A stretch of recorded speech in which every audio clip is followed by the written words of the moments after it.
ভোর 4:40।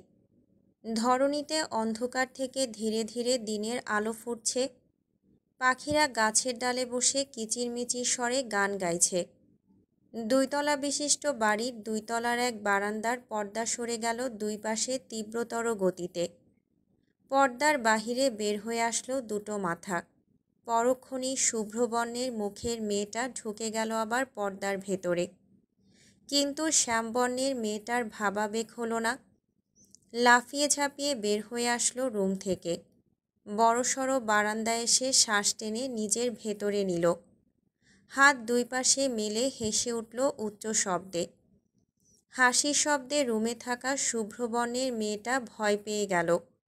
ভয়ার্ত চোখে রুমের বাহিরে তাকাতেই বারান্দায় অবস্থিত মেয়েটা হুট করে রুমে ঢুকে ভয় দেখিয়ে দিল। শুভ্রবর্ণের মেয়েটা চোখ মুখ গোল গোল করে তাকিয়ে রইল। ভয় পাওয়ার জন্য পেছনের দিকে সরে গেল 2 পা। ঠোঁট কামড়ে গোল চোখে তাকাতেই শ্যামবর্ণের মেয়েটা খিলখিল করে হেসে উঠল ভয় দেখাতে পেরে। শুভ্রবর্ণের মেয়েটা হাত বাড়িয়ে থাপ্পড় মারল শ্যামবর্ণের মেয়েটাকে। মেয়েটা পিঠে থাপ্পড় খেয়ে ঠোঁট কুঁচকে শয়তানি হাসি দিল। চোখ ছোট ছোট করে বলল, যা, নামাজ পড়তে যা ইসরাত। শ্যামবর্ণের মেয়েটা ঠোঁটে মৃদু হাসি ঝুলিয়ে এবড়ো থেবড়ো পা ফেলে আবার বারান্দায় আসলো। বারান্দার রেলিংয়ে হাতের তালু রাখল। সকালের মিষ্টি বাতাস এসে ছুঁয়ে দিয়ে গেল মেয়েটার শরীর। শরীর বেয়ে নেমে গেল শিরশিরানি, এক নাম না জানা অনুভূতি। সকালের এই নিস্তব্ধ পরিবেশ ভেঙে গেল অট্টহাসির শব্দে। মেয়েটা চোখ বন্ধ করে নিল। সৈয়দ বাড়ির দ্বিতীয় ছেলে সৈয়দ নাসির উদ্দিনের দ্বিতীয় কন্যা সৈয়দা নুসরাত নাসির মানে আমি। একটু আগে যাকে ভয় দেখালাম সে আমার বড় বোন সৈয়দা ইসরাত নাসির। আমাদের যৌথ পরিবার। এখন সচরাচর যৌথ পরিবার দেখা যায় না, বলা গেলে দেখাই যায় না। তবুও এই দেখা যায় নার মধ্যেই আমাদের পরিবার একটা। কবে আমাদের পরিবারে ফাটল ধরত যদি না চাচা আব্বু আব্বাদের মধ্যে অটুট বন্ধন থাকত। ও হ্যাঁ, আমাদের বাপ চাচা 4 ভাই এবং 2 বোন, সবার নিজ নিজ সন্তান রয়েছে। আমার বড় চাচা প্রায় 30 বছর ধরে দূরপ্রবাসে থাকেন ওনার ছেলে ও স্ত্রীকে নিয়ে। বড় চাচা সৈয়দ হেলাল, ওনার 3 ছেলে, বড় ছেলে সৈয়দ জাইন, মেজ ছেলে সৈয়দ জায়ান আর ছোট ছেলে সৈয়দ আরশ। গত 12 বছর ধরে ওনারা দেশে আসেননি, বিভিন্ন সমস্যার জন্য। কবে আসবেন তাও জানি না। তারপরও এখনও পরিবার সামলাচ্ছে বড় চাচা। বড় চাচাকে আমার বিশেষ পছন্দ না। দ্বিতীয় আমার আব্বা, আর সেজ চাচা সৈয়দ সোহেব। চাচুর 1 ছেলে 1 মেয়ে। ছেলের নাম ইরহাম এবং মেয়ের নাম অনিকা। ইরহাম হলো আমার বন্ধু, আর অনিকাটা ন্যাকা হওয়ার দরুন একে আমি 2 চোখে সহ্য করতে পারি না। ছোট চাচু সৈয়দ সোহেদ, ওনার 2 সন্তান, বড় মেয়ে আরিশা এবং ছোট ছেলে আহান। দুটো দেখতে পুরো রসগোল্লার মতো গুলুমুলু, সাথে সাদা। ও হ্যাঁ, আর একটা কথা বলতে ভুলে গেলাম। সৈয়দ বাড়িতে আমি একমাত্র শ্যামলা বর্ণের, আর সবাই সুন্দর। এক একজন এক একজনের তুলনায় দেখতে সুন্দর ও শুভ্র। বড় ফুপু লুৎফা বেগম, 3 সন্তানের জননী। বড় মেয়ে সাজিদা, বিয়ে হয়েছে 7 বছর আগে, এক ছেলে সন্তানও আছে। মেজ ছেলে আশিক বড় চাচার ছোট ছেলে আরশের বয়সী। ছোট মেয়ে মম আমার আর ইরহামের বয়সী। আমাদের ফ্যামিলিতে এত এত মানুষ, অনেক সময় আমি নিজেই ভুলে যাই ওদের নাম। যাই হোক, ওহো, আরেকটা কথা বলতে তো ভুলেই গেলাম। পুরো কাজিন গ্রুপে আমাকে বেয়াদব নামে আখ্যা দেওয়া হয়। রিলেটিভরাও আমাকে বেয়াদব, অভদ্র, ব্যাটা ছেলে নামে ডাকে। কেউ কিছু বললেই বলে, ও নাসিরের বড় মেয়েটা যেমন ভদ্র, ছোট মেয়েটা তার থেকে দ্বিগুণ অভদ্র, বেয়াদব। এই বেয়াদব নামটা আমার জটিল পছন্দের। সবাই যখন বেয়াদব বলে আমায় ডাকে তখন নিজের কাছেই ঝাক্কাস লাগে। পেছন থেকে এসে ইসরাত আমাকে চেপে ধরতেই চোখ মেলে তাকালাম। ইসরাত ভ্রু নাচিয়ে জিজ্ঞেস করল, কি কি চিন্তা করছিস? নুসরাত চুপ করে দাঁড়িয়ে রইল। সূর্য ধীরে ধীরে নিজের তেজ ধরণীতে ফেলে ধরণীকে অভিভূত করছে। বাগানে ফুলের গাছগুলো কিছুটা মিয়ে পড়েছে এই কয়েকদিনের রোদের কারণে। সকালে সেই মিষ্টি বাতাস এতক্ষণে ঢাকা পড়েছে সূর্যের তেজে। ইসরাত এসে রেলিংয়ে নুসরাতের পাশ ঘেঁষে দাঁড়ালো। ঠোঁট কামড়ে চেয়ে রইল সামনের দিকে।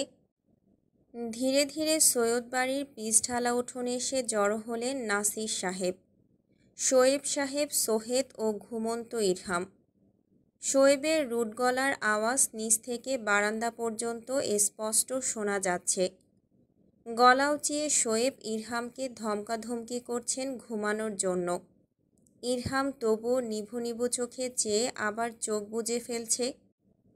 নুসরাত মনে মনে গুনল, 1, 2, 3 গোনার আগেই গালে দাবাং থাপ্পড় পড়ল ইরহামের। এক থাপ্পড় খেয়ে ইরহামের ঘুম হাওয়া হয়ে গেল। গালে হাত দিয়ে ঠোঁট কামড়ে চেয়ে রইল অবাক চোখে শোয়েবের দিকে। এটা প্রতিদিনের কাজ। ইরহাম থাপ্পড় খেয়ে শোয়েবের দিকে হাঁ করে তাকিয়ে থাকবে। তারপর কাঁদো কাঁদো গলায় জিজ্ঞেস করবে, আব্বু মারলে কেন? আজও সেম প্রশ্ন জিজ্ঞেস করল শোয়েবকে, আব্বু মারলে কেন? সোহেব তেড়ে মেরে এসে বললেন, আরেকটা খাবি?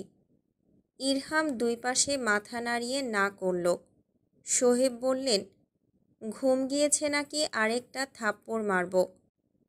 এত বড় দামড়া ছেলে, ওনাকে ঘুম থেকে তুলে নামাজ পড়াতে হয়, হাঁটতে বের করতে হয়, যত সব খবিশিগিরি। ইরহামের মুখটা চুপসে গেল। এটা তার বাপ না মীর জাফর, তাকে থাপ্পড় মারতে একটু হাতে লাগে না? তার ফুলের মতো টসটসে গাল এই লোক থাপড়ে থাপড়ে রক্তাক্ত করে ফেলছে। ঠোঁট কামড়ে সামনের দিকে তাকিয়ে রইল। ঘুম পূর্ণ না হওয়ার জন্য চোখের কোণ বেয়ে পানি এক ফোঁটা গড়ালো। ইরহাম হাতের তালু দিয়ে চোখের কোণ ঘষে মুছে নিল। সোহেব বকাবকি করে ভাইদের সাথে পা মিলিয়ে চলে গেলেন গেটের দিকে। ইরহাম নড়বড়ে পা বাড়ালো বাবার পেছনে। হাঁটতে হাঁটতে চোখ বারবার ঘষে নিল যাতে ঘুম চোখ থেকে চলে যায়। নুসরাত আর ইসরাত দুজন দুজনের দিকে তাকিয়ে দীর্ঘশ্বাস ফেলল। রোজই নাটক দেখতে দেখতে তারা দুজন বিরক্ত। তবুও ইরহামের বিরক্তি আসে না। ঘড়িতে সকাল 8টা বাজতেই ডাইনিং টেবিলের সামনের দেয়ালে মোটা ঘড়িটা উচ্চ শব্দে বেজে উঠল। বাড়ির কর্ত্রীরা পা চালিয়ে খাবার নিয়ে এসে রাখলেন টেবিলের উপর। সকল রুমের দরজা খোলার তীব্র শব্দ শোনা গেল। একে একে দপদপ করে সিঁড়ি বেয়ে নিচে নামার শব্দ হলো। 8টা 15 এসে সবাই নিজ নিজ জায়গা দখল করে নিল। নিজ নিজ প্লেট টেনে নিল নিজেদের দিকে। মেহেরুন্নেসা সৈয়দ বাড়ির কর্ত্রী, তিনি এসে বসলেন মাঝ চেয়ারে। তার বরাবর যে সোজা চেয়ার সেটা খালি রইল, কেউই বসল না। মেহেরুন্নেসা দীর্ঘশ্বাস ফেললেন। ছেলেটাকে দেখেননি সামনাসামনি আজ 12 বছর হয়ে গেল। আসবো আসবো বলে 12 বছর কাটিয়ে দিল, তারপরও আশা হলো না। চোখের কোণে জমা হলো হালকা পানি। তর্জনী আঙুল দিয়ে মুছে নিলেন সকলের অগোচরে। নুসরাত চোখ উল্টে নিল মেহেরুন্নেসার কাণ্ডে। এই বুড়ি অতিরিক্ত ওভার অ্যাক্টিং করে। জন্মের পর থেকে দেখে যাচ্ছে খেতে বসে এভাবে চোখ মুছছেন বুড়িটা। নুসরাত চোখ মুখ উল্টিয়ে ভেঙিয়ে বিড়বিড় করল, যত সব আদিক্ষেতা। ভ্যাভু করে কান্না করছেন ছেলের জন্য। আর ছেলের নাইখোঁজ দেশে আসার। হাহ। নাজমিন বেগম পেছন থেকে নুসরাতের মাথায় গাঁটটা মারলেন। আকস্মিক মাথায় ব্যথা অনুভব হতেই নুসরাত চোখ মুখ কুঁচকে পেছনে তাকালো। পেছনে তাকাতেই নাজমিন বেগম নিজের হাতের মধ্যে থাকা তেল নুসরাতের মুখে ঘষে দিলেন। ইসরাতের দিকে তাকাতেই দেখল ইসরাতের মুখে তেলে জবজবে হয়ে আছে। ঠোঁট চেপে হাসার আগেই নাজমিন বেগম মুখ চেপে ধরে আরও কিছু তেল মুখে ঘষে দিলেন। নুসরাতের হাসি মুখ থেকে হাওয়ার বেগে উড়ে গেল। ইসরাত হিহি করে হেসে উঠল। নুসরাত চোখ উল্টে তাকালো। নাজমিন বেগম থমথমে গলায় বললেন, দুটো মুখে কিছু না দিয়ে কি বানাচ্ছিস মুখের অবস্থা? তোদের তুলনায় ওই রহিমার ফেস ভালো, নিজের মুখের যত্ন নেয় তোদের তুলনায় বেশি। তোদের বাপ প্রতিদিন এসব নিয়ে ক্যাটক্যাট করে, তোদের শুনতে খুব ভালো লাগে, তাই না? ইসরাত বিরক্ত হয়ে বলল, উফ আম্মু, ভালো লাগছে না, কথা বলো না তো। নাজমিন বেগম কিছু বলার আগেই নাসির সাহেব এসে ডাইনিং রুমে পদার্পণ করলেন। ডাইনিং টেবিলের ফিসফিস কথাবার্তা শেষ হয়ে গেল। নিস্তব্ধ হয়ে গেল চারপাশ। সবাই নিজ নিজ প্লেটের দিকে চোখ নামিয়ে নিল। আদেশের স্বরে নাসির সাহেব বললেন, খাবার দাও নাজমিন। নাজমিন বেগম স্বামীর প্লেটে রুটি, আলু ভাজি আর ডিম ভাজি দিলেন। ধীরে ধীরে সবাই নিজ নিজ প্লেটে খাবার তুলে নিল। চুপচাপ খেতে ব্যস্ত হলো সবাই। সকল নিস্তব্ধতা ছাপিয়ে মেহেরুন্নেসার স্যামসাং ওল্ড মডেলের মোবাইলে ভিডিও কল আসলো। নাসির সাহেব মায়ের দিকে একবার চোখ তুলে তাকালেন। গম্ভীর গলায় বললেন, আম্মা, আপনাকে না বললামই রিংটোন চেঞ্জ করার জন্য, এখনও করেননি কেন?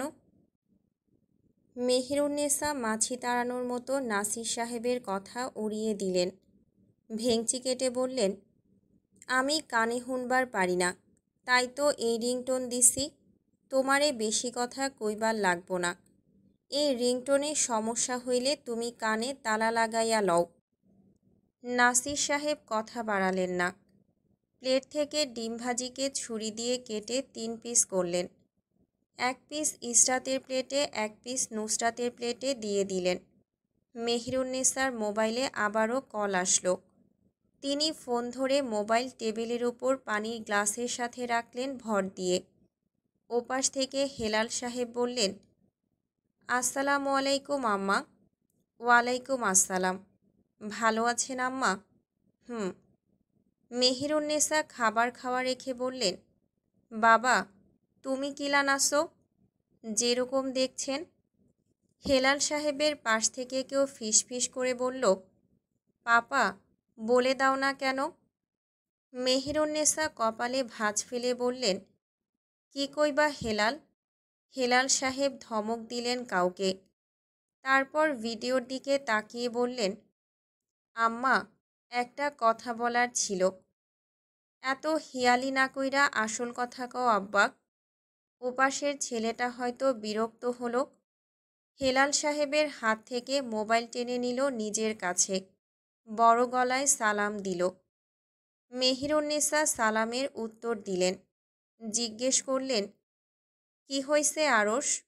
আরশ নাম শুনতেই নুসরাতের কপালে গাঢ় ভাঁজ পড়ল। ইসরাতের দিকে আর চোখে তাকাতেই দেখল ইসরাতও তার দিকে তাকিয়ে আছে। ইশারায় দুই বোন কিছু কথা বলে নিয়ে নিজ নিজ খাবার খেতে ব্যস্ত হলো। আরশ গম্ভীর গলায় ওপাশ থেকে বলল, দাদি, 2 দিন পর পাপা দেশে আসছে। এটা বলতে গিয়ে পাপা বারবার থেমে যাচ্ছে। আপনাদের সবাইকে না জানিয়ে আসতে চাইছিলেন, তাই আমি জোর করে পাপাকে দিয়ে কল দিয়ে জানিয়ে দিলাম। নুসরাতের কপালের ভাঁজ শিথিল হলো। হেলাল সাহেব দেশে আসার কথা শুনে নুসরাতের মেরুদণ্ড দিয়ে বয়ে গেল আলাদা ধরনের শিরশিরানি বাতাস। হাতের লোম ধীরে ধীরে খাড়া হয়ে গেল। নুসরাত অবাক চোখে তাকিয়ে নিজের হাত পায়ের অস্বাভাবিক কম্পন দেখল। ততক্ষণে খাবার টেবিলে এক প্রকার হইচই লেগে গেছে। সবাই খাবার খাওয়া থামিয়ে একের পর এক প্রশ্ন করে চলেছে। মেহেরুন্নেসার চোখ অশ্রুসিক্ত। সাদা শাড়ির কোণ দিয়ে চোখের জল মুছলেন। আরে দাদি, কাঁদছো কেন? এই জন্যই পাপা তোমাকে জানাতে চায়নি। আরশের নীরের গলার স্বর। মেহেরুন্নেসা চোখ মুছে নিয়ে হাসলেন। জিজ্ঞেস করলেন, তোরা আইবি? উচ্ছ্বাস গলা নিয়ে আরেকটা ছেলে বলে উঠল, আসলে কি আমাদের বিয়ে দেবে? মেহেরুন্নেসা উচ্চ শব্দে হাসলেন। হেলাল সাহেব চোখ পাকালেন ছেলেটার দিকে। আচ্ছা দিমুনে, সুন্দর দেখা একটা মাইয়ার সাথে তোরা জাইনের বিয়া, তোরা আসবি? আমি আর ভাইয়া এখনও শিওর না। আরও সে শিওর না শুনে ঝিমিয়ে পড়া নুসরাত শয়তানি হাসি দিল। উৎফুল্ল হয়ে নাস্তা করতে লাগলো। হেলাল সাহেব বললেন, আম্মা নাস্তা করছো? হয়। তোদের ওইখানে কয়টা বাজে? এই তো 5টার আশেপাশে। নামাজ পড়েছ তুমি? মেহেরুন্নেসা মাথা নাড়ালেন। হেলাল সাহেব জিজ্ঞেস করলেন, বাড়ির সবাই এখানে আছে? দাঁড়া, দেখাই। মেহেরুন্নেসা ব্যাক ক্যামেরা অন করতেই নুসরাত প্লেট নিয়ে উঠে দাঁড়ালো। পেছন পেছন ইসরাতও উঠে দাঁড়ালো। দুজন প্লেট নিয়ে অগ্রসর হলো কিচেনের দিকে। মেহেরুন্নেসা পিছু ডাকলেন, এই সেমরি, কই যাও? তোমাগো আব্বার সাথে কথা কও। দুজনের একজনও পেছন ফিরে তাকালো না। তাদের বই গেছে ওনার সাথে কথা বলবে। নাসির সাহেব নুসরাতকে ডাকলেন। নুসরাত। কোনো উত্তর নেই। আরশ কপালে ভাঁজ ফেলে তাকিয়ে রইল। চোখ ছোট ছোট করে নুসরাতের পরনের কাপড় সকলের আগে নোটিস করল। দাঁত দিয়ে ঠোঁট কামড়ে চেয়ে রইল যেদিক দিয়ে দুই বোন গিয়েছে ওই দিকে। সৈয়দ বাড়িতে আজ আলোড়িত হয়ে আছে এক প্রকার খুশির জম। বাড়ির 3 কর্ত্রীরা ছড়িয়ে ছিটিয়ে কাজ করছেন। একজন রুম পরিষ্কার করছেন তো অন্যজন কিচেন সামাল দিচ্ছেন, তো আরেকজন আসবাবপত্র বের করে ডাইনিং টেবিল সুন্দর করে সাজাচ্ছেন। মেহেরুন্নেসা পান চিবোতে চিবোতে সব কিছু তদারকি করছেন। বউদের দেখিয়ে দিচ্ছেন কিভাবে কি করতে হবে। বাড়ির মহিলারা কাজ করতে থাকলেও এই বাড়ির 4 মেয়ে এঁটে আছে নিজেদের রুমে। 4 জনের একজনও নিজেদের রুম থেকে বের হয়ে এসে সাহায্যের হাত বাড়িয়ে দিলেন না মা চাচিদের। বাড়ির 3 কর্ত্রী সব কাজ নিজেরা সামাল দেওয়ার চেষ্টা করছেন। অনেকক্ষণ পর নাজনীন বেগম কিচেন থেকে ঝিমানো পায়ে বেরিয়ে এসে বসলেন ধপ করে সোফার উপর। মৃদু কণ্ঠে ঝর্ণা বেগমকে ডেকে উঠলেন, সেজো, যা তো গিয়ে দেখে আয় মেয়েগুলো কি করছে, আর গোসল না করলে বল তাড়াতাড়ি গোসল করার জন্য। তোদের ভাই একটু আগে ফোন দিয়ে বলল লন্ডনের ফ্লাইট কিছুক্ষণ আগেই ল্যান্ড করেছে। ঝর্ণা বেগম হাত ওড়নায় মুছতে মুছতে বের হয়ে আসলেন স্টোর রুম থেকে। ডাইনিং রুমে দাঁড়িয়ে শব্দ করে শ্বাস ফেলে দ্রুত পায়ে এগিয়ে গেলেন উপরতলার দিকে। রুমের বাহিরে দাঁড়াতেই কানে আসলো দুই বোনের ফিসফিস কণ্ঠে কথা বলার শব্দ। সেদিকে কান্না দিয়ে ঠক ঠক করে শব্দ করলেন দরজার উপর। ভেতর থেকে ইসরাতের গলা ভেসে আসলো, ভেতরে আসো। পারমিশন আসতেই ঝটপট ভেজানো দরজা ঠেলে ভেতরে প্রবেশ করলেন ঝর্ণা বেগম। ইসরাত আর নুসরাত তার দিকে তাকিয়েছিল। ঝর্ণা বেগম ভেতরে প্রবেশ করতেই চোখাচোখি হলো তার সাথে দুই বোনের। ওদের দিকে তাকিয়ে মুচকি হাসলেন ঝর্ণা বেগম। ঠোঁট ভিজিয়ে নিয়ে জিজ্ঞেস করলেন, কি করছো দুজন? ইসরাত পেছনের দিকে সরে বসতে বসতে বলল, এই তো ছোট ফুপির বিয়ের ভিডিও দেখছি। ঝর্ণা বেগম বিছানায় বসে ওড়নার সাহায্যে কপালের ঘাম মুছলেন। হালকা হেসে জিজ্ঞেস করলেন, এই সময় দেখছো কেন? নুসরাত বিছানায় শুয়ে পা নাড়াতে নাড়াতে জিজ্ঞেস করল, বিয়ের ভিডিও দেখতে হলেও কি সময় দেখে দেখতে হয়? ঝর্ণা বেগম কপাল কুঁচকালেন। নুসরাতের দিকে কুঁচকানো কপাল নিয়ে চেয়ে ওড়ালেন, তুমি এরকম কেন? একটা প্রশ্ন করলে ঘুরিয়ে আরেকটা প্রশ্ন ফিরিয়ে দাও। নুসরাত মাথার নিচে 2 হাত রেখে আরাম করে শুয়ে ওড়ায়, কারণ আমি এই রকম, তাই আমি এরকম। ইসরাত ল্যাপটপের দিকে ইশারা করে ঝর্ণা বেগমকে। ছোট 3টা বাচ্চাকে দেখিয়ে জিজ্ঞেস করে, এই ছেলেটাকে? কোন ছেলে? ওই যে ফুপির ডান পাশে যে দাঁড়িয়ে আছে। ও, ও তো আরশ, তোমাদের বড় বাবার ছেলে। ওকে চিনতে পারছো না?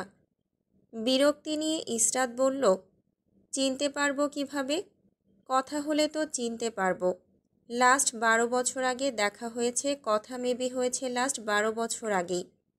চেহারার নকশা কেমন ছিল তাই তো ভুলে গেছি। নুসরাত হে হে করে হাসতে হাসতে আওড়ায়, ভ্যাচকানো মার্কা মানচিত্রের মতো চেহারা ছিল। ঝর্ণা বেগম মৃদু হাসলেন নুসরাতের কথায়, সতর্ক করে বললেন, মেজো আপার কানে গেলে নুসরাত তোমার পিঠে 2 ঘা পড়বে, মনে রেখো। ইয়া আল্লাহ, দেখো তোমাদের গোসল করার জন্য বলতে এসে গল্প করতে বসে গিয়েছি। যাও যাও, গোসল করতে যাও, মেজো আপা পরে আমাকেই বকবে। ঝর্ণা বেগমকে পেছন থেকে ডেকে উঠল নুসরাত। বৌমা। ঝর্ণা বেগম মাথা ঘুরিয়ে ধীর কণ্ঠে বলল, হুম। নুসরাত জিজ্ঞেস করল, কয়টার ফ্লাইটে আসবেন দ্য গ্রেট সৈয়দ হেলাল সাহেব অ্যান্ড হিজ সন্স? ঝর্ণা বেগম বললেন, ওদের লন্ডনের ফ্লাইট 10 মিনিট আগে এসে পৌঁছেছে, মেঝো ভাই কল করে বললেন। নুসরাত ঘড়ির দিকে তাকিয়ে জিজ্ঞেস করল, এখন কয়টা বাজছে বৌমা? ঝর্ণা বেগম বিরক্তি নিয়ে বললেন, ঘড়ির দিকে তাকিয়ে থেকে জিজ্ঞেস করছো কয়টা বাজে? তোমাকে নিয়ে আর পারা যায় না। নুসরাত নাক মুখ কুঁচকে বলল, আহা, বলো না কয়টা বাজছে, এত কথা বলো না তো, তুমি তো জানোই আমি বেশি কথা বলা পছন্দ করি না। ঝর্ণা বেগম ভেংচি কাটলেন নুসরাতকে। ঝটপট রুমের বাহিরে বের হতে হতে গলার আওয়াজ বাড়িয়ে বললেন, 1:15। ঝর্ণা বেগম বের হওয়ার আগে ইসরাত আবারও পিছু ডেকে জিজ্ঞেস করল, লন্ডনের ফ্লাইটে ওরা আসবে কেন? ঝর্ণা বেগম মাথায় হাত রেখে ঈষৎ চোখ কুঁচকে বললেন, আরে বোকা মেয়ে, ফ্রান্স থেকে আসলে সোজা ঢাকায় আসতে হবে। ফ্রান্সের ফ্লাইট সিলেটে এখনও করা হয়নি, কিন্তু ট্রানজিট ফ্লাইটের মাধ্যমে আসা যায়। তাই ওরা ফ্রান্স থেকে 2 ঘন্টার জার্নি করে লন্ডন এসেছে, এরপর সরাসরি সিলেট আসছে। বুঝেছ? এবার আমি যাই। ইসরাত আবার বলল, 1 মিনিট, ওরা চাইলেই তো সোজা ঢাকা চলে আসতে পারত, তাহলে এত পেঁচিয়ে আসার মানে কি? ঝর্ণা বেগম নিচু স্বরে বললেন, ওসব তোমাদের বড় বাবার কারসাজি, নিম্নমানের একটা উদাহরণ। এরপর কি কি হয় শুধু দেখো, আর কিছুক্ষণ পর তো এখানে এসেই পড়বেন, তখন দেখে নিও। ঝর্ণা বেগম কথা শেষ করে বের হয়ে যাওয়ার পর নুসরাত ইসরাতকে ধাক্কা দিল গোসলে যাওয়ার জন্য। ইসরাত নুসরাতকে ধাক্কা দিল, একজন আরেকজনকে ধাক্কা দিতে থাকলো গোসলে যাওয়ার জন্য। কিছুক্ষণ পর হার মেনে গোসল করতে চলে গেল ইসরাত। বিছানার মধ্যে অলস ভঙ্গিতে পড়ে রইল নুসরাত। বোঝা গেল গোসল করার কোনো তাড়া নেই তার। রুম থেকে চিৎকার করে ইসরাতের উদ্দেশ্যে বলল, 1 ঘন্টা হওয়ার আগে গোসল থেকে বের হবি না, বের হলে তোকে বারান্দায় ঝুলিয়ে রাখবো রেলিংয়ের সাথে। দোতলা থেকে হেলে দুলে সিঁড়ি বেয়ে নুসরাত ড্রয়িং রুমে আসলো। মেহেরুন্নেসাকে পান বানাতে দেখে এগিয়ে গেল তার দিকে। তারপরই কোনো আগাম বার্তা ছাড়া ধূপ করে মেহেরুন্নেসার নিকটে গিয়ে গায়ে গা লাগিয়ে বসে গেল।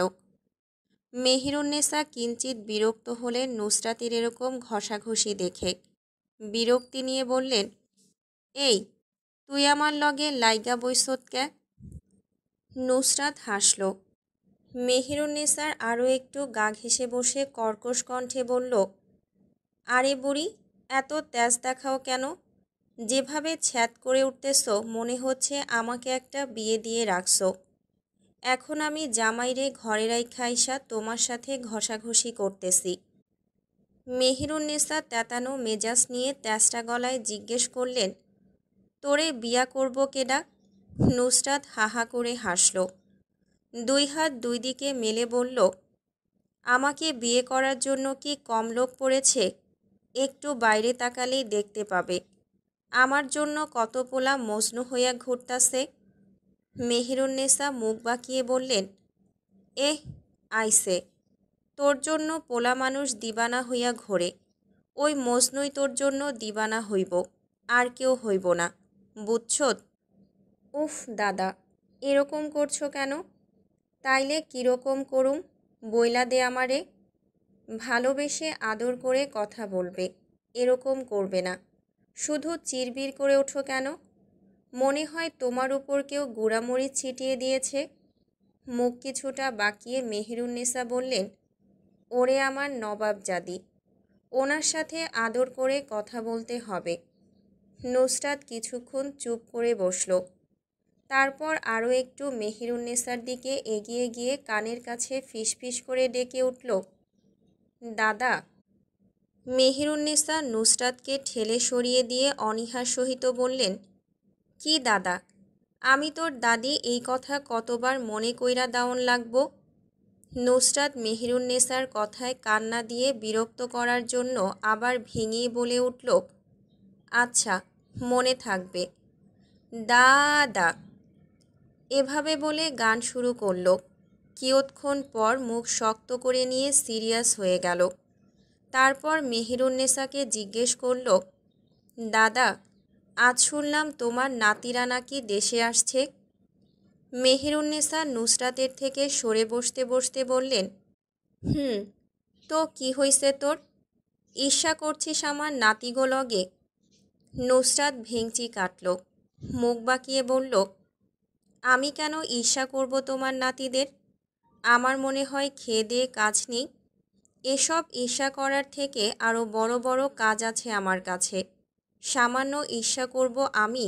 এই নুসরাত, আমার টাইম ওয়েস্ট করি না এইসব কাজে। মেহেরুন্নেসা নুসরাতের কথায় ফোড়ন কেটে বললেন, কাজ তো নাই তোর? সারাদিন নাচানাচি করিস, কোনো কাজকাম তো করিস না। বিয়ার পর জামাইর বাড়ি গিয়া কি করবি? যখন ধাক্কা দিয়া বাহির কইরা দিবনে তখন বুঝবা আসল মজা। নুসরাত হাসতে হাসতে মেহেরুন্নেসার গায়ে ঢলে পড়ল। হাসির তোড়ে মৃদু কণ্ঠে আওড়াল, আরে বুড়ি, চিন্তা করো না, আমার কাছে একটা আইডিয়া আছে।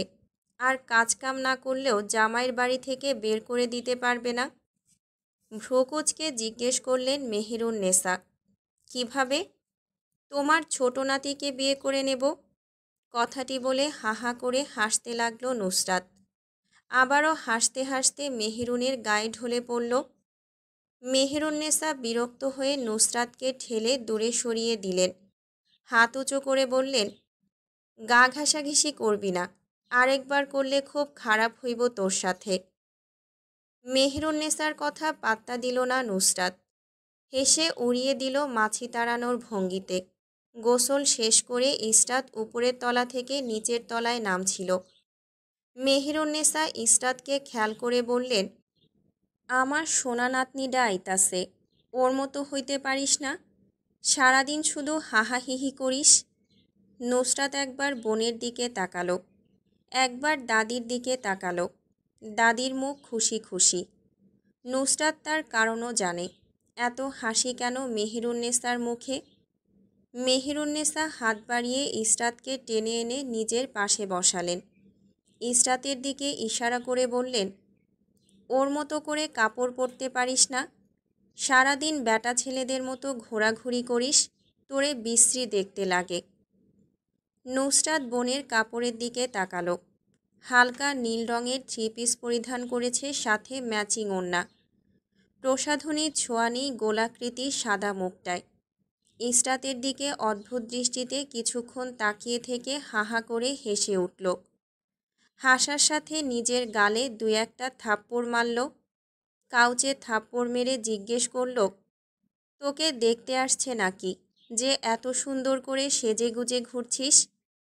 আঙুল তুলে ইসরাতকে ভেঙিয়ে হাহা করে হাসতে লাগল।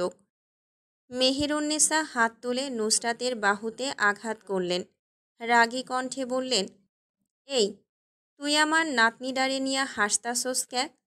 চুপ কর, হাসি বন্ধ কর। হাতে মার খেয়ে মুখ বন্ধ করে নিল নুসরাত, কিন্তু হাসি থামালো না। হাত দ্বারা মুখ ঢেকে মুচকি মুচকি হাসতে লাগলো। এটা তার অভ্যেস। কেউ হাসতে মানা করলে বা সিরিয়াস মোমেন্টে তার হাসি ঠোঁটের নিচে আটকায় না, ঠুস করে বের হয়ে আসে দাঁতের ফাঁক গলে। তাই এবারও তাই হলো। মৃদু শব্দে হিহি করে হেসে উঠল।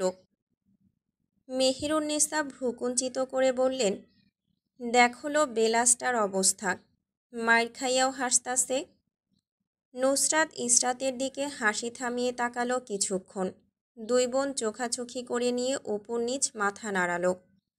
তারপর আকাশ বাতাস কাঁপিয়ে দুই বোন হাহা করে হাসতে লাগলো। মেহেরুন্নেসা মুখ ফুলিয়ে তাকিয়ে রইলেন ইসরাতের দিকে। মিনমিন করে বললেন, তুইও? দুপুর 2টায় সৈয়দ বাড়িতে এক এক করে 3টা গাড়ি প্রবেশ করল। পার্কিং এরিয়ায় গাড়ি পার্ক করার পর প্রথম গাড়ি থেকে নামলেন লুৎফা বেগম ওনার 2 ছেলে মেয়ে, ছোট মেয়ে মম চৌধুরী এবং মেজ ছেলে আশিক চৌধুরী। দ্বিতীয় গাড়ি থেকে নামলেন লুৎফা বেগমের বড় মেয়ে সাজিদা চৌধুরী, তার স্বামী শুভ মির্জা এবং ছেলে শুভ্র মির্জা। তৃতীয় গাড়ি থেকে নেমে আসলেন মাহমুদা এবং ওনার স্বামী সরোয়ার। এই দম্পতির কোনো সন্তান নেই। সৈয়দ বাড়ির সবাই দরজার সামনে এগিয়ে গেলেন মেহমানদের এগিয়ে নিয়ে আসার জন্য। বাড়ির মেজকর্ত্রী নাজমিন বেগম, বাড়ির সেজকর্ত্রী ঝর্ণা বেগম এবং বাড়ির ছোটকর্ত্রী রুহানি বেগম, সাথে ইসরাত, অনিকা, আহান এবং আরিশা। নাজমিন বেগম চোখ ঘুরালেন সবার দিকে, কাউকে খুঁজলেন। বাড়ির মানুষের ভিড়ে কাঙ্ক্ষিত ব্যক্তিকে হয়তো খুঁজে পেলেন না, তাই না খুঁজে পেয়ে মুখে অসন্তোষ ভাব ছেয়ে উঠল নাজমিন বেগমের। ইসরাতের কাছে এসে ফিসফিস করে জিজ্ঞেস করলেন, নবাবজাদি কই? ইসরাত মায়ের দিকে শান্ত চোখে তাকিয়ে নম্র কণ্ঠে বলল, রুমে আছে। ছোট্ট করে জবাব দিল, বাড়তি কোনো শব্দ ব্যয় করল না। বাড়তি শব্দ ব্যয় করলেই আরও একটা কথা বাড়বে, আর সে এখন বাড়তি কথা বলতে চাচ্ছে না, তাই তার জবাব টুকরো মাত্র। নাজমিন বেগম আদেশ দিলেন, যা, ওকে ডেকে নিয়ে আয়। ইসরাত আবার ছোট্ট শব্দে বলল, আচ্ছা, বলেই চলে গেল দোতলায়। নাজমিন বেগম অপেক্ষা করতে লাগলেন 2 মেয়ের, কিন্তু দুইজনের একজনও নিচে আসলো না। নাজমিন বেগম বিড়বিড় করলেন, ওই বোকাটা মনে হয় নিজের সাথে বসিয়ে রেখে দিয়েছে, আসতে দিচ্ছে না। একে নিয়ে আমি কি করব? সকলে বাসায় প্রবেশের পর কুশল বিনিময় করলেন। সবাইকে ড্রয়িং রুমে বসানো হলো। বাড়ির কর্ত্রীরা এক এক করে নাস্তা দিতে শুরু করলেন মেহমানদের। এরই মধ্যে নাসির সাহেবের কল আসলো আবার। নাসির সাহেব বললেন, আমরা ইতিমধ্যে বাসার উদ্দেশ্যে রওনা দিয়ে দিয়েছি, 8 ঘন্টা লাগবে বাসায় পৌঁছাতে, বলেই ফোন রেখে দিলেন।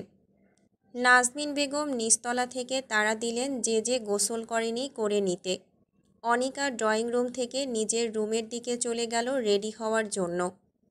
নাজমিন বেগম জায়েদের উদ্দেশ্যে বললেন, সেজো, আমি একটু আসছি, তুই আর ছোট একটু পাশ সামলা।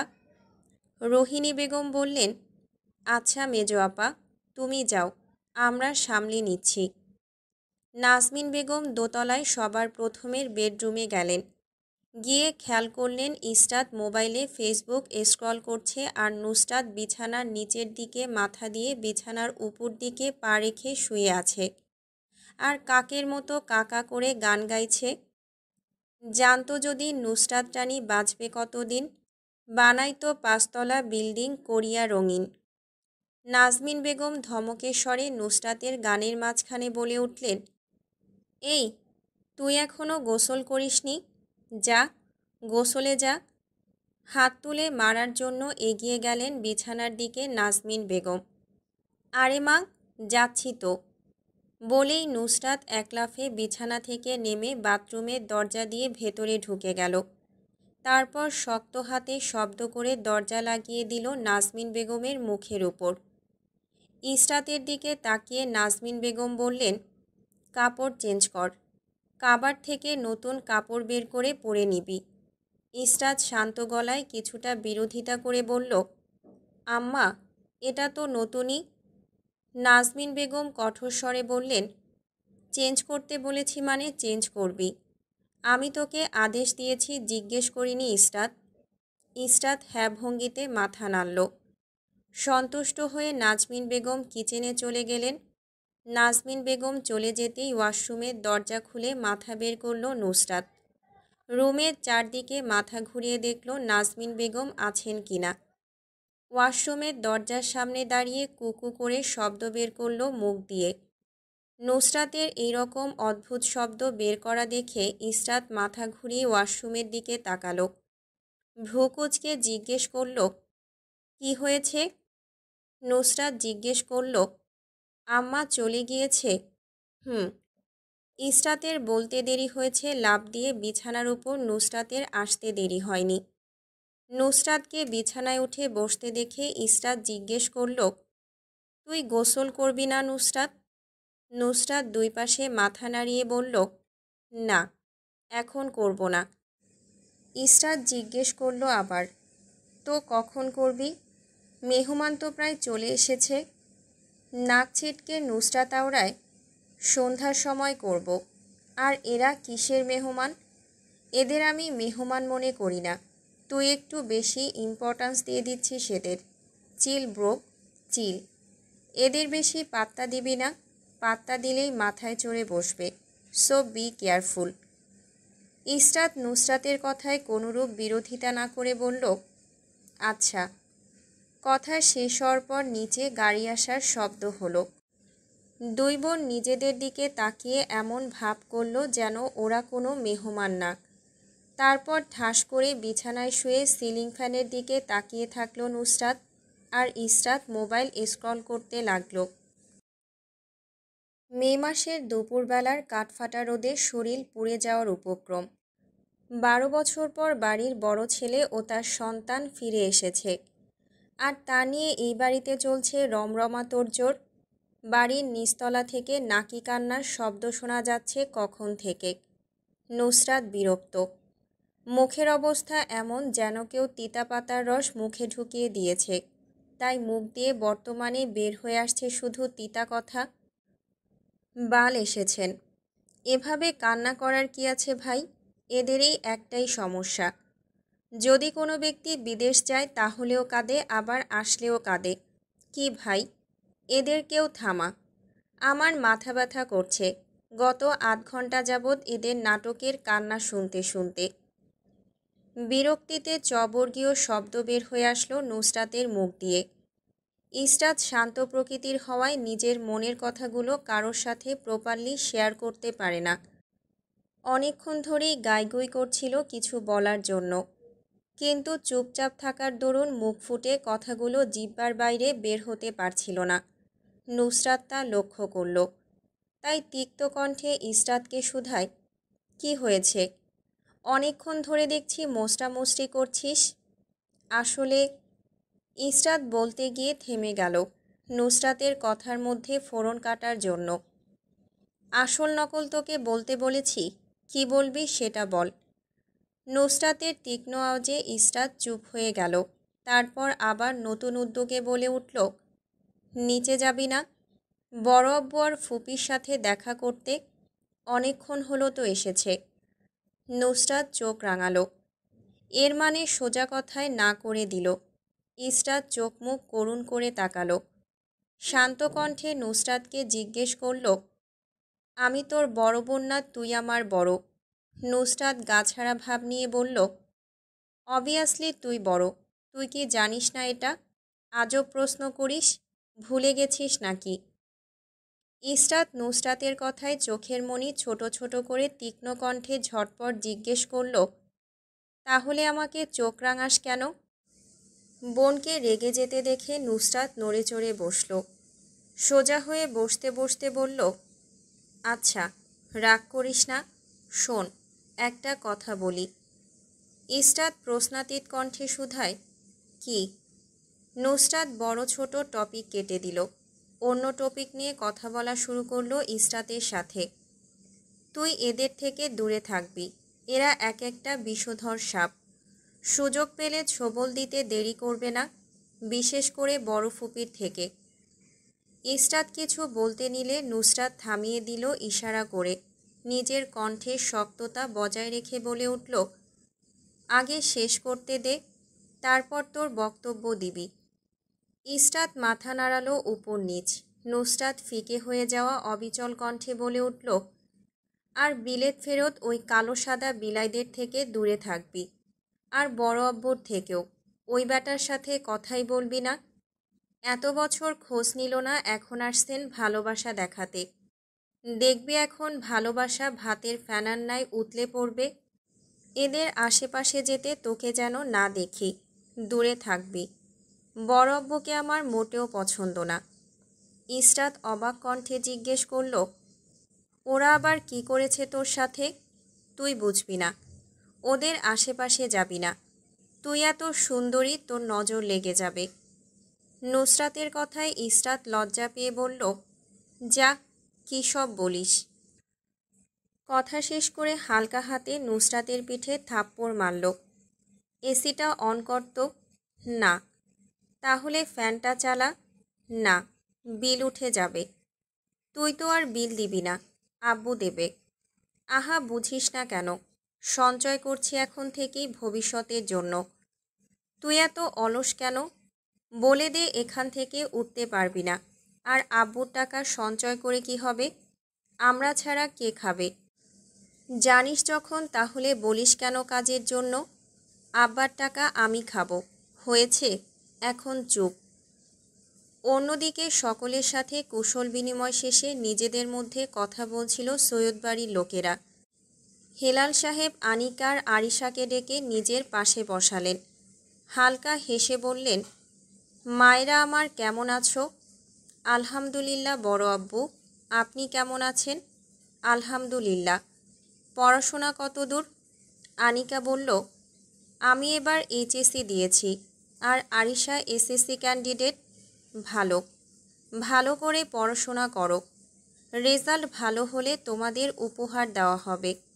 আনিকা বলল, সেটা বুঝলাম, কিন্তু ফ্রান্স থেকে আমাদের জন্য কিছু নিয়ে আসেননি? হেলাল সাহেব অধর মেলে হাসলেন। এনেছি মা, এনেছি। তোমাদের জন্য না এনে আমি থাকতে পারি? খুশিতে হৈ হৈ করে উঠল আনিকা আর আরিশা। ইসরাত নুসরাত কোথায়?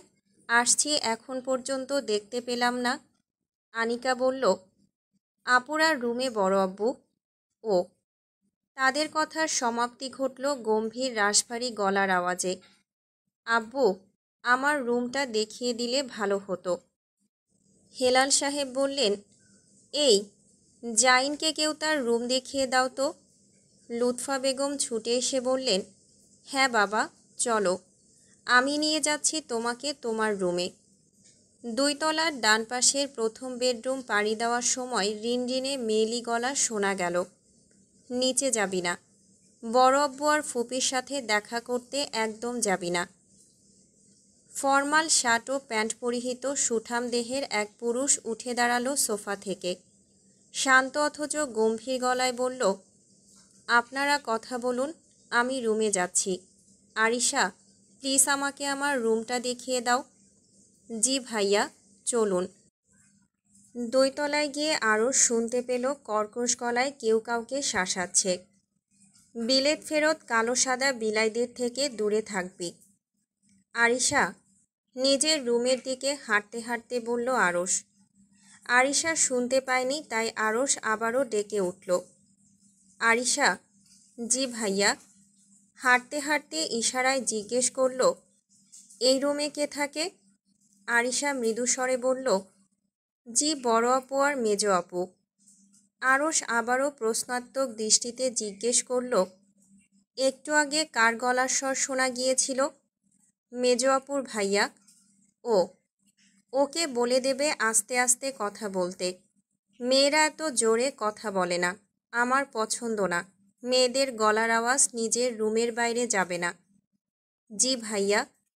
আরশ নিজের রুমে ঢুকে বলে উঠল, এবার তুমি যেতে পারো। আরিশা বের হয়ে গেলে আরশ রুমের দরজা লাগিয়ে দিল। বন্ধ করে রাখা শ্বাস নিল এতক্ষণে। অতঃপর ফ্রেশ হওয়ার জন্য ওয়াশরুমে চলে গেল। দুপুর 3টা। রুমের দরজায় নক পড়ল। ইসরাত দরজা খুলে বাইরে তাকিয়ে দেখল অপরিচিত ব্যক্তি দরজায় দাঁড়িয়ে আছে। কে আপনি? ইসরাতের কাছে মুখের ডিজাইনটা চেনা পরিচিত মনে হলো। আরে, আমাকে চিনতে পারছো না? আমি জায়ান, তোমাদের কাজিন। চঞ্চল চিত্তে বলে উঠল শ্বেতবর্ণের ছেলেটা। ও, জায়ান ভাইয়া, আসসালামু আলাইকুম। কেমন আছেন? ওয়ালাইকুম আসসালাম। আলহামদুলিল্লাহ, ভালো আছি।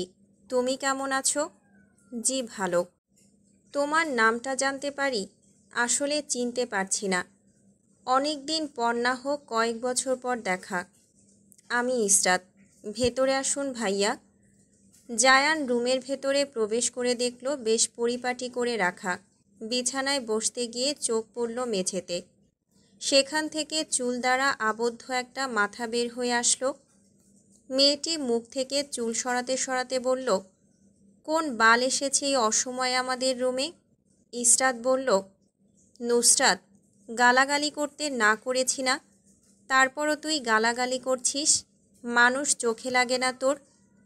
চারদিকে চোখ ঘুরিয়ে নুসরাত শুধায়, কোথায় মানুষ? জায়ানকে হঠাৎ করেই খেয়াল করল সে। জায়ানের উপর থেকে নিচ পর্যন্ত চোখ বুলিয়ে নিয়ে জানতে চাইল, এ আবার কে? ইসরাত বলল, ও জায়ান ভাইয়া, আমাদের কাজিন। জায়ান? এ আবার কে? কখনো তো নামও শুনিনি। আচ্ছা যাই হোক, কেমন আছেন? আমি জানি আপনি ভালো আছেন, কষ্ট করে আর বলতে হবে না। ভালো আছেন বলে এখানে আসতে পেরেছেন। তুমি তো দেখি আমার তুলনায়ও বেশি কথা বলো। এতদিন জানতাম শুধু আমিই বেশি কথা বলি, এখন দেখি তুমিও। তোমাকে আমার অনেক পছন্দ হয়েছে। নুসরাত মুখের উপর বলে উঠল, আপনার কথা শেষ হলে আপনি আসতে পারেন।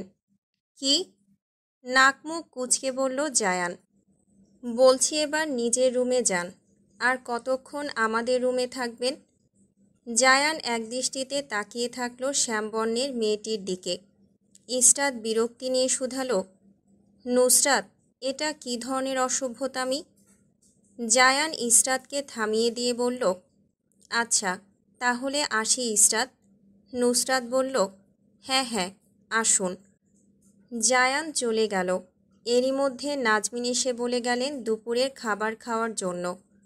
নুসরাত এমনভাবে বসে থাকলো যেন আজ বোম মারলেও এখান থেকে উঠবে না। আরও 10 মিনিট পর নিচ থেকে আবার ডাক এলো খাবার খাওয়ার জন্য।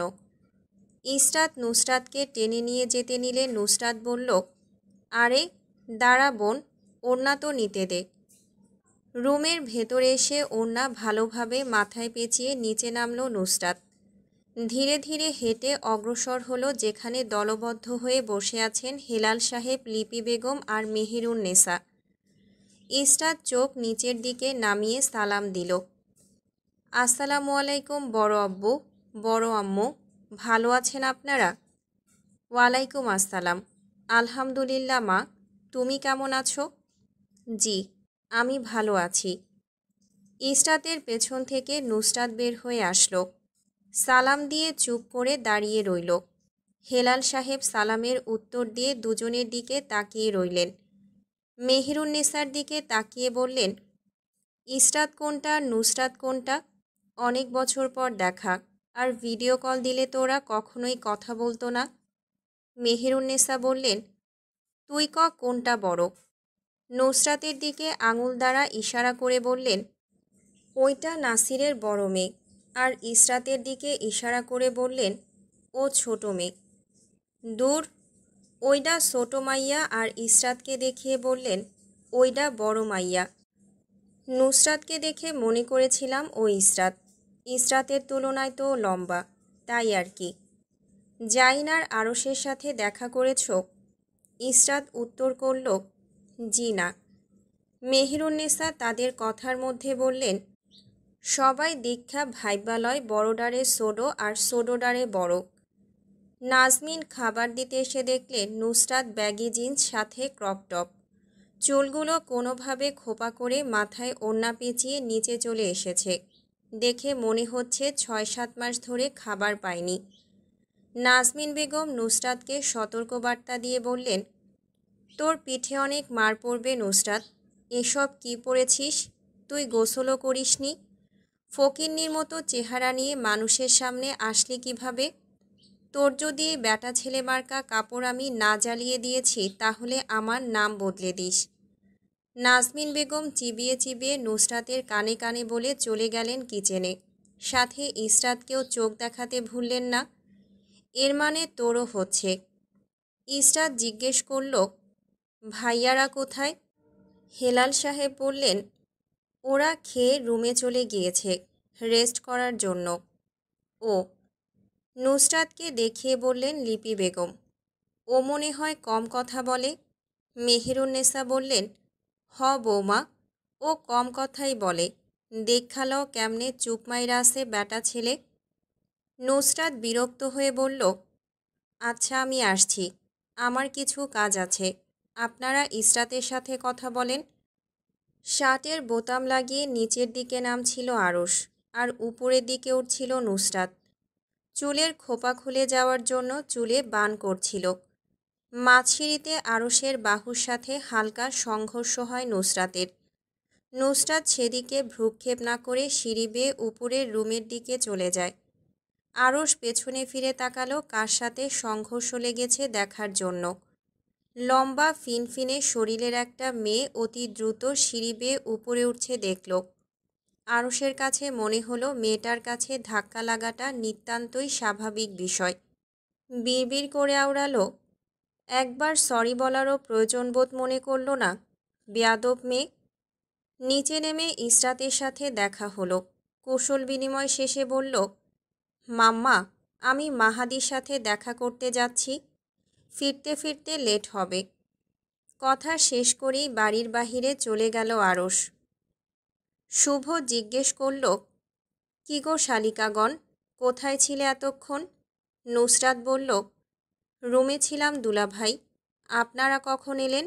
শুভ বলল, ওই তো সবার সাথে। ইসরাত তো নিচে ছিল, বলেনি তোমায়? নুসরাত কথা কাটাতে বলে উঠল, বলেছিল বোধহয়, ভুলে গিয়েছি। চলুন দুলাভাই, বাইরে থেকে হেঁটে আসি। শুভ বলল, চলো শালিকাগণ। বাগানে গিয়ে সাজিদার মমর সাথে দেখা হলো নুসরাত আর ইসরাতের। মম খেলা করছিল শুভ্রর সাথে, সাজিদা তাদের পাশে বসে মোবাইল স্ক্রল করছিল। সাজিদার মমর সাথে কুশল বিনিময় করার পর নুসরাত ইসরাত শুভ্রের সাথে খেলা করতে লাগলো। শুভ্রর সাথে খেলা করতে করতে নুসরাত শুধালো, কিরে মম, দেখা হয়েছে বিদেশিদের সাথে? মম বলল, দেখা করেছি। তুই দেখা করেছিস? নুসরাত বলল, না, এখনও করিনি। রাতে তো এমনিতেই দেখা হবে। জানিস, জাইন ভাইয়া আর জায়ান ভাইয়া দেখতে একই রকম। এই গাধি, ওরা যমজ, এজন্যই একরকম দেখতে। নুসরাত কথা শেষ করেই মমর মাথায় গাঁটটি মারল। মাথায় হাত বুলিয়ে মম বলল, উফ, মারিস কেন? নুসরাত বলল, বলদের মতো কথা বললে তো মারি খাবি। আকস্মিক বৃষ্টির ফোঁটা পড়তে শুরু হলো। সাজিদা আকাশের পানে চেয়ে বিরক্তির সহিত বলে উঠল, গরমের দিনে এসব কি? সকালে রোদ তো বিকেলে বৃষ্টি। এরই মধ্যে জোরালো বাতাস শুরু হলো। বাতাসের সাথে কিছুটা বৃষ্টির বেগও বাড়ল। সাজিদা ওর ছেলেকে কোলে তুলে বাড়ির ভেতরে চলে গেল। মম আর শুভ কথা বলতে বলতে ভেতরে চলে গেল। নুসরাত চিৎকার করে বলল, ইসরাত, আমার জুতাগুলো বাসার ভেতরে নিয়ে যেত, আমি বাড়ির পেছনের দিকে যাচ্ছি। ইসরাত শুধালো, এখন আবার কোথায় যাচ্ছিস তুই? আসছি, বাগানে একটু কাজ আছে আমার। বলতে বলতে নুসরাত হাওয়া হয়ে গেল। এর মধ্যেই মুষলধারে বৃষ্টি শুরু হলো। ইসরাত দৌড়ে বাড়ির ভেতরে যেতে গিয়ে থেমে গেল, কারণ পেছন থেকে কেউ তার হাত চেপে ধরেছে। ধীরে ধীরে পেছন ফিরে তাকিয়ে দেখল একটা ছেলে তার হাত চেপে ধরে দাঁড়িয়ে আছে। ভ্রু কুঁচকাল ইসরাত। কিছু জিজ্ঞেস করতে যাবে এমন সময় গমগমে পুরুষালী গলার স্বরে পুরুষটি জিজ্ঞেস করল, বৃষ্টিতে ভিজছ কেন?